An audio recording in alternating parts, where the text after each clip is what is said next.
இன்றைய தியானம். தேவனுடைய ஆவி உங்களில் வாசமாயிருந்தால் நீங்கள் மாம்சத்திற்குட்பட்டவர்களாய் இராமல் ஆவிக்குட்பட்டவர்களாய் இருப்பீர்கள். கிறிஸ்துவின் ஆவி இல்லாதவன் அவருடையவன் அல்ல. ரோமர் 8:9.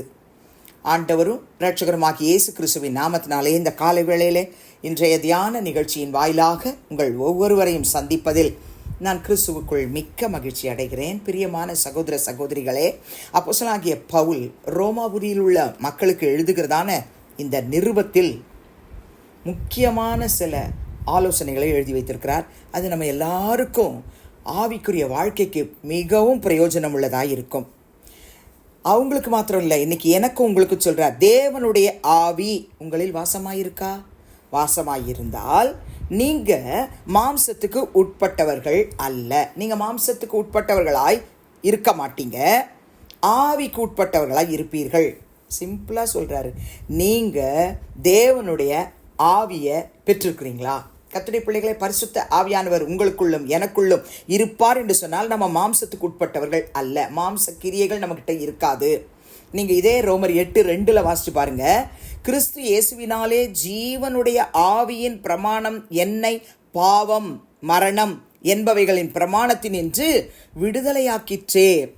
மாம்சத்தின் கிரியைகள் எல்லாவற்றிலும் இருந்து கர்த்தருடைய வேத வசனங்கள் மூலமாக நான் விடுதலை பெற்றிருக்கிறேன்.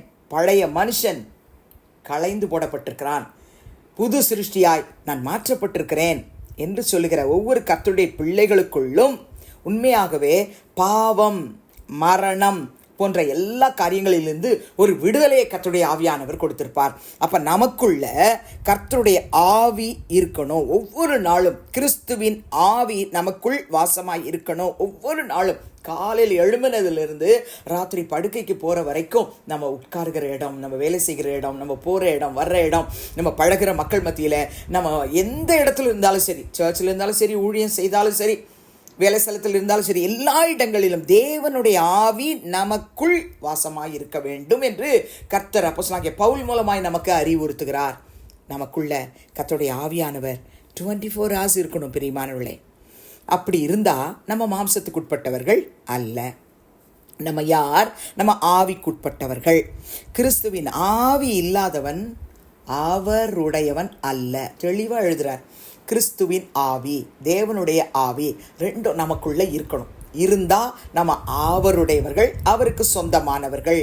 என்னை கேட்டுக்கொண்டிருக்கிறேன் அன்பு சகோதர சகோதரிகளே, நம்முடைய வாழ்க்கையில் நம்ம ஒவ்வொரு நாளும் கர்த்தர்கிட்ட கேட்குற ஒரே ஒரு விண்ணப்பம் எதுவாக இருக்கணும்னா, அப்பா உங்களுடைய ஆவியை என்னிடத்துலேருந்து எடுத்துடாதீங்க, நீர் எனக்குள்ளே தங்கியிருங்க, நான் மாம்சத்துக்கு உட்பட்டவளாக இருக்கக்கூடாது, எப்பொழுதும் 24/7 நான் ஆவிக்கு உட்பட்டவளாய் நான் இருக்கணும். ஆண்டவரே உங்களுடைய ஆவி எனக்குள்ளே இருக்கணும்ப்பா, தங்கி இருக்கணும்ப்பா, அந்த கிருபை எனக்கு கொடுங்கன்னு சொல்லி ஜெபிப்போமானால் நிச்சயமாய் கர்த்தருடைய ஆவியானவர் நமக்குள்ளிருந்து நம்மை வழி நடத்துவார். நீங்கள் இதையே ரோமர் 8:11 பாருங்கள். அன்றியும் இயேசுவை மரித்தோரிலிருந்து எழுப்பினவருடைய ஆவி உங்களில் வாசமாயிருந்தால் கிறிஸ்துவை மரித்தோரிலிருந்து எழுப்பினவர் உங்களில் வாசமாயிருக்கிற தம்முடைய ஆவியினாலே சாவுக்கேதுவான உங்கள் சரீரங்களையும் உயிர்ப்பிப்பார்.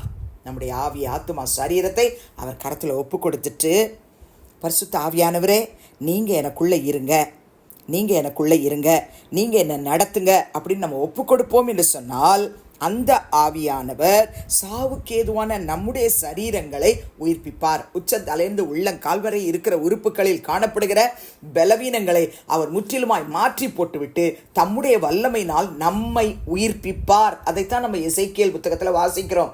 36 அதிகாரம் 26-27 வசனத்தில் தேவனாகிய கர்த்தர் எசேக்கியேல் தீர்க்கதரிசியின் மூலமாய் தம்முடைய ஜனங்களுக்கு சொல்றாரு, உங்களுக்கு நவமான இருதயத்தை கொடுத்து உங்கள் உள்ளத்திலே புதிதான ஆவியை கட்டளையிட்டு கல்லான இருதயத்தை உங்கள் மாம்சத்திலிருந்து எடுத்து போட்டு சதையான இருதயத்தை உங்களுக்கு கொடுப்பேன். உங்கள் உள்ளத்திலே என் ஆவியை வைத்து உங்களை என் கட்டளைகளில் நடக்கவும் என் நியாயங்களை கைக்கொள்ளவும் அவைகளின்படி செய்யவும் பண்ணுவேன். அப்போ நமக்குள்ள இருக்கிற அந்த கல்லான காரியங்கள்லாம் எடுத்து போட்டுட்டு புதிதான இருதயத்தை, புதிதான ஆவியை நமக்குள்ள கொடுத்து, பிரியமானவர்களே, அவருடைய ஆவியை நமக்குள்ள வைக்கிறது மாத்திரமல்ல, அவருடைய கட்டளைகளின்படி நடக்கவும் அவருடைய நியாயங்களை கை கொள்ளவும் அவைகளின்படி செய்யவும் பண்ணுவேன்றார். அப்போ கர்த்தருடைய ஆவியானவர் நமக்குள்ளே இருந்தால் அவருடைய ஆவியை பெற்ற நம்ம முதல்ல கல்லான இருதயம் உடையவர்களாக இருக்க மாட்டோம், சதையான இருதயத்தை பெற்றுக்கொள்வோம்.